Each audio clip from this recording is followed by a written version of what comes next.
85,000 కోట్ల అప్పుతో మనకు కాంగ్రెస్ పార్టీ వాళ్ళు అప్పజెప్పినారు. కరెంటు లేదు, తెల్లారు లేస్తే హైదరాబాద్లో ఇన్వర్టర్ లేని దుకాణం లేదు, జనరేటర్ లేని అపార్ట్మెంట్ లేదు. కాంగ్రెస్ గవర్నమెంట్లో మంచినీళ్ళ గోస, అప్పుల పాలైన రాష్ట్రం. అట్లాంటి పరిస్థితుల్లో మనకు రాష్ట్రాన్ని అప్పజెప్పిండ్రు కాంగ్రెస్ వాళ్ళు. కానీ ఏనాడు కేసీఆర్ గారు, ఈరోజు రేవంత్ రెడ్డి గారు మాట్లాడుతున్నట్టు, ఏనాడు కేసీఆర్ గారు పొరపాటున కూడా ఏమేమి సమస్యలు చెప్పి ఒక కుటుంబ పెద్దగా రాష్ట్రం ఈ బాగలేదు అనే మాట ఎన్నడూ చెప్పలేదు. కష్టాలు ఉంటాయి, కన్నీళ్లు ఉంటాయి, కానీ అవన్నీ తట్టుకొని నిలబడితేనే నాయకుడు అంటారు.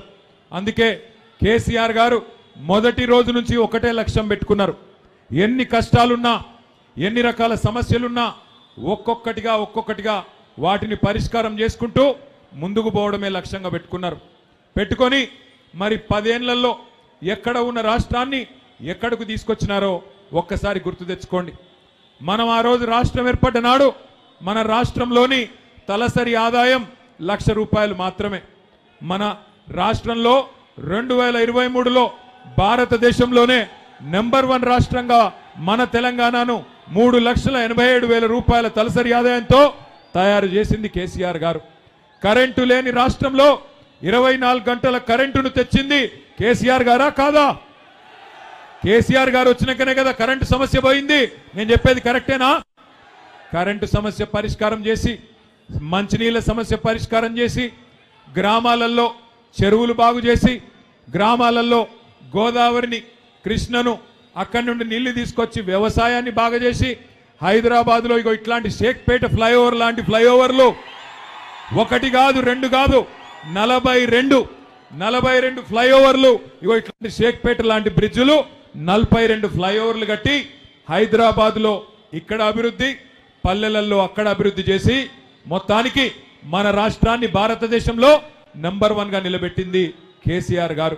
అన్ని రంగాలలో 1-2 కాదు, చదువుకోవాలనుకునే పిల్లలకి 1000 గురుకుల పాఠశాలలు పెట్టి, 1022 గురుకుల పాఠశాలలు పెట్టి ఎస్సీ, ఎస్టీ, బీసీ, మైనారిటీ, అగ్రవర్ణాల్లో ఉండే పేద పిల్లలు అందరికీ కడుపు నిండా చదువు చెప్పింది కేసీఆర్ ప్రభుత్వం. పుట్టిన బిడ్డకు కేసీఆర్ కిట్టు, అట్లాగే పెళ్లి చేసుకుంటే షాదీ ముబారక్ కళ్యాణ లక్ష్మి పేరు మీద ₹1,116. ఆడబిడ్డ పుడితే 13,000 ప్రభుత్వ ఆసుపత్రిలో, మగబిడ్డ పుడితే ₹12,000. ఇట్లా పుట్టిన బిడ్డ నుండి చనిపోయే ముసలి తాత దాకా, అవ్వ దాకా అందరినీ ఆదుకున్నది కేసీఆర్ ప్రభుత్వం. ₹200 ఉండే పెన్షన్ కాంగ్రెస్ ప్రభుత్వంలో దానిని ₹2,000 చేసింది కేసీఆర్ గారి ప్రభుత్వం. ప్రతి ఒక్కరికి ఏదో ఒక రకమైన మేలు చేసే ప్రయత్నం చేసింది తప్ప ఎక్కడ కూడా పొరపాటున ఎవరికి నష్టం చేయలేదు కేసీఆర్ గారు. 10 ఏళ్లలో ఎక్కడ ఉన్న తెలంగాణని కేసీఆర్ గారు ఎక్కడికి తీసుకొచ్చారో ఒక్కసారి గుర్తు తెచ్చుకోండి. ఎన్ని అద్భుతమైన కార్యక్రమాలు, పరిశ్రమలు ఎట్లా వచ్చినాయి, ఐటీ ఎట్లా పెరిగింది, అట్లాగే పట్టణం ఎట్లా పెరిగింది, పల్లె ఎట్లా బాగుపడ్డది, ఇవన్నీ మీ కళ్ళ ముందు ఉంది. మీరు హైదరాబాద్లో 2023 ఎన్నికల్లో కూడా ఒక్కటంటే ఒక్క సీటు కూడా కాంగ్రెస్ పార్టీకి ఇయ్యలేదు. మళ్ళీ తిరిగి కేసీఆర్ గారికే జై కొట్టి ఆ రోజు జూబ్లీహిల్స్ నియోజకవర్గంలో కూడా మాగంటి గోపీనాథ్ గారిని మీరు అఖండమైన మెజారిటీతో గెలిపించి తిరిగి 3వసారి శాసనసభకు పంపినారు. మరి ఈరోజు ఒక్కసారి మీరు ఆలోచన చేయండి. అనుకోకుండా గోపన్న కూడా మీ అందరికీ ఎప్పుడు అందుబాటులో ఉంటూ, మీ అందరితో ఎప్పుడు కలిసిమెలిసి ఉంటూ, ఎప్పుడు ఏ కష్టం వచ్చినా, ఏ సమస్య వచ్చినా మీకు అందుబాటులో ఉన్నవాడు మాగంటి గోపీనాథ్ గారు. ఆయనను మీరు 5 ఏళ్ల కోసం గెలిపించినారు. కానీ దురదృష్టవశాత్తు ఆరోగ్య సమస్యల వల్ల సంవత్సరన్నర లోపలనే గోపీనాథ్ గారు మన మధ్యలో లేకుండా పోవడం మనందరికీ కూడా ఎంతో బాధ కలిగించిన విషయం. ఇవాళ ఆ కుటుంబం, ఏ కుటుంబం అయితే పార్టీకి సేవ చేసిందో, ఏ కుటుంబం అయితే జూబ్లీహిల్స్ నియోజకవర్గానికి గోపీనాథ్ గారి రూపంలో అండగా నిలబడ్డదో ఆ కుటుంబం ఒక పెద్ద దిక్కును కోల్పోయి ఇవాళ మీ ఆశీర్వాదం కోసం ఆ ఇంటి ఆడబిడ్డ మీ అందరి దగ్గరికి కూడా వస్తూ ఉన్నది. తప్పకుండా ఈ ఆడబిడ్డను మీరందరూ ఆశీర్వదిస్తారని, తప్పకుండా మంచి మెజారిటీతో గెలిపిస్తారని చెప్పి నేను బలంగా నమ్ముతా ఉన్నా. దయచేసి మీరందరూ కూడా ఒక్క విషయం ఆలోచించాలని నేను మనవి చేస్తూ ఉన్నా. ఇప్పుడు వచ్చిన ఎన్నికతో, ఈ ఎన్నికల్లో గెలుపుతో, ఈ ఎన్నికల్లో ఓటమితో ప్రభుత్వానికి ఏమీ కాదు. కానీ ఒకసారి ఆలోచించండి, రెండేళ్లైంది కాంగ్రెస్ ప్రభుత్వం వచ్చి. ఎవరికన్నా ఒక్క మనిషికి రాష్ట్రంలో ఏమన్నా మంచి జరిగిందా ఒక్కసారి ఆలోచించండి. ఎన్ని మాటలు చెప్పినారు, ఎన్ని అబద్ధాలు చెప్పారు, ఎన్నెన్ని రకాల వాగ్దానాలు చేసినారో ఒక్కసారి గుర్తు తెచ్చుకోండి. హతేలీ మే జన్నత్ దిఖాకే, అరిచేతిలో స్వర్గం చూపెట్టి అందరికీ అడ్డగోలు హామీలు ఇచ్చి, ముఖ్యంగా గ్రామీణ ప్రాంతాల్లో ఉండే రైతాంగాన్ని, గ్రామీణ ప్రాంతాల్లో ఉండే మరి అక్కడ ఉండే పెద్దలని మోసం చేసి కళ్ళబొల్లి కబుర్లు చెప్పి 420 హామీలు ఇచ్చి ఇవాళ అధికారంలోకి వచ్చింది కాంగ్రెస్. అధికారం పెద్ద విషయం కాదు. 10 ఏళ్ళు మీరు మాకిచ్చారు, ఇవాళ వాళ్ళకి ప్రజలు అవకాశం ఇచ్చారు. నేను మిమ్మల్ని దయచేసి ఆలోచించమని కోరుతా ఉన్నా. 10 ఏళ్ల మా పరిపాలన మీ ముందుంది, 2 ఏళ్ల కాంగ్రెస్ పరిపాలన కూడా మీ ముంగట ఉన్నది. ఈ 2 ఏళ్ల కాంగ్రెస్ పరిపాలనలో ఎవరికైనా మంచి జరిగిందా, ఎవరికైనా మేలు జరిగిందా ఆలోచించి ఓటేయండి. కాంగ్రెస్ పార్టీకి ఓటేయడానికి ఒక్క కారణం ఉందా దయచేసి ఆలోచన చేయండి. ఒక్కటంటే ఒక్క కారణం ఉందా? ఎన్ని మాటలు చెప్పినారు. పెద్ద మనుషులకి కేసీఆర్ గారు 2000 పెన్షన్ ఇస్తే మేము 4000 పెన్షన్ ఇస్తామని చెప్పినారు. అట్లాగే ప్రతి ఆడబిడ్డకి నెలకు 2500 రూపాయలు నెలకు ఇస్తామని చెప్పినారు. ఒక్క ఆడబిడ్డకైనా మరి అది కూడా 100 రోజుల్లో ఇస్తామని చెప్పినారు. ఒక్క ఆడబిడ్డకైనా నెలకు 2500 అందిందా? ఎవరికన్నా వచ్చిందా 2500? ఎవరికన్నా 4000 పెన్షన్ వచ్చిందా? తులం బంగారం ఇస్తామన్నారు, ఇచ్చినారా? తులం బంగారం వచ్చిందా? ఎవరికైనా గట్టిగా చెప్పాలా? ఆడపిల్లలకు స్కూటీలు ఇస్తామన్నారు, ఇచ్చినారా? పోనీ కేసీఆర్ గారు కష్టపడి బాగా చేసిన కరెంటుని ఇవాళ కరెంట్ అన్న చక్కగిస్తున్నారా ఈ ప్రభుత్వం? మంచినీళ్ళకు బిల్లులు వస్తున్నాయా?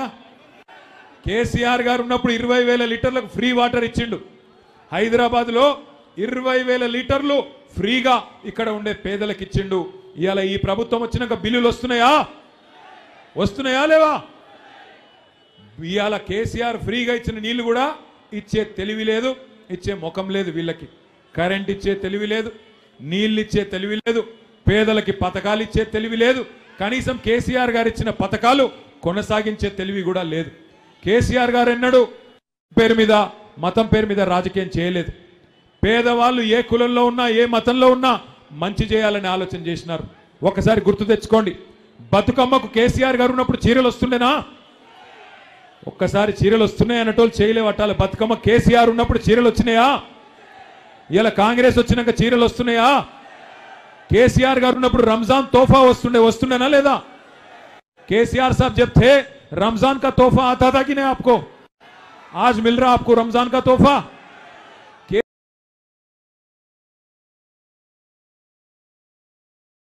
केसीआर साहब जब थे क्रिसमस कानुका वस्तुंदा?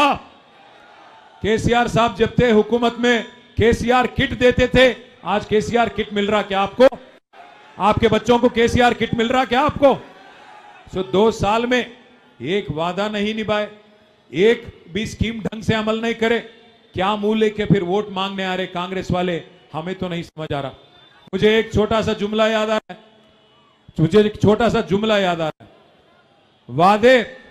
वादे तो हसीन करते हैं, वादे तो हसीन करते हैं पर निभाना भूल जाते हैं, वादे तो हसीन करते हैं पर निभाना भूल जाते हैं, आग लगा के सीने में बुझाना भूल जाते हैं, आग लगा के सीने में बुझाना भूल जाते हैं, वादे तो हसीन करते हैं निभाना भूल जाते हैं. మాటలు చెప్పిండ్రు కానీ నిలబెట్టుకునే తెలివి లేదు, వాటిని అమలు చేసే జ్ఞానం లేదు. ఈ రోజు ఒక్కసారి మీరు దయచేసి ఆలోచన చేయండి. కేసీఆర్ గారు ఉన్నప్పుడు ఒక్కొక్క పేదవాడికి ఎంతో కొంత లాభం జరిగింది. జీవో నంబర్ 58 కింద, జీవో నంబర్ 59 కింద కేసీఆర్ గారు హైదరాబాద్ పట్టణంలో 150,000 మంది పేదవాళ్ళకి పట్టాలు ఇచ్చినారు. కానీ ఈరోజు ఆ కాంగ్రెస్ ప్రభుత్వం వచ్చిన తర్వాత కొత్తగా ఒక్క పట్టా ఇవ్వలేదు, కొత్తగా ఒక్క పేదవాడిని కూడా ఇవ్వలేదు. కేసీఆర్ గారు ఉన్నప్పుడు మీ జూబ్లీ హిల్స్ నియోజకవర్గానికి కూడా 3,500 మందికి డబుల్ బెడ్రూమ్ ఇండ్లు ఇచ్చినారు. మొత్తం హైదరాబాద్ లో 1,00,000 డబుల్ బెడ్రూమ్ ఇండ్లు కేసీఆర్ గారు కట్టించినారు.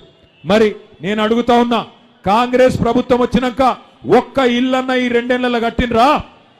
ఒక్క ఇల్లు కట్టినరా? ఇందిరమ్మ రాజ్యం అంటే ఇండ్లు కూలగొట్టుడే ఇందిరమ్మ రాజ్యమా? హైడ్రా పేరు మీద ఇవాళ మీ బస్తీలకు బుల్డోజర్ పంపుతున్నాడు రేవంత్ రెడ్డి. ఇందిరమ్మ రాజ్యం అంటాడు, మరి గరీబోళ్ళ ఇండ్ల మీదికి ఇవాళ బుల్డోజర్ పంపుతడమే ఇందిరమ్మ రాజ్యమా? ఆలోచన చేయండి. ఒకనాడు ఇందిరాగాంధీ గారు అన్నారు గరీబీ హటాओ అని.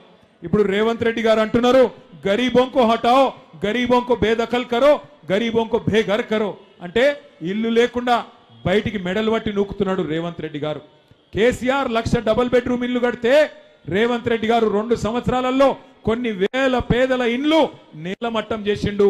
ఆ పేదల శాపాలు ఇలా ఈ కాంగ్రెస్ పార్టీకి ఉరితాడు.